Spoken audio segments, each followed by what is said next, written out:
Winston and Sharon were like the two rocks and whatever. They go back with John way back. You know, I think the two characters that they really needed were those two characters.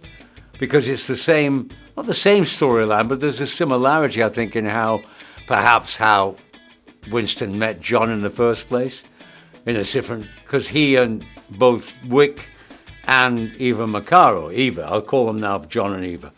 John and Eva, I think there was some similarities of how he met them. He perhaps rescued them from some family dynamic, from this family, the Rosca-Roma, or is he part of Rosca-Roma? And now in this one, when you start off with Winston and Eve meet when she's an 8-9-year-old kid, you know. And he's been, I think, for the last 20 years or whatever, waiting for her to turn up. He knows she'll turn up at one point. And then he's determined that he'll help her. She knows he will, within the rules and the consequences of the high table and all its machinations and of the franchise itself. And that's part of the reason why I think people like it and love the films a lot. I love doing it. The movies. Oh, I've had a great time. Long may they continue, you know. I think she was relieved to sit down and have a chat for a while. She'd been kicking ass in Prague for about 3 weeks when we finally did the scene together. You know, the scene and the long scene in the middle when she comes to see him. No, I think, you know, Ana was a great choice for this. Apart from having worked with Keanu before, she did that turn in that Bond movie as Paloma, which was, you know, caused an impression because people can say when she come back in the movie and she never did. Well, now she's got a whole movie to herself, Ballerina, and she handles herself beautifully, you know, I think. The action sequences are always great to watch, but Keanu pushes himself, which is, we've got to. He wants it to be right, wants it to be as perfect as you can be, you know. And she's the same way. She learned from, you know, she carried on the tradition.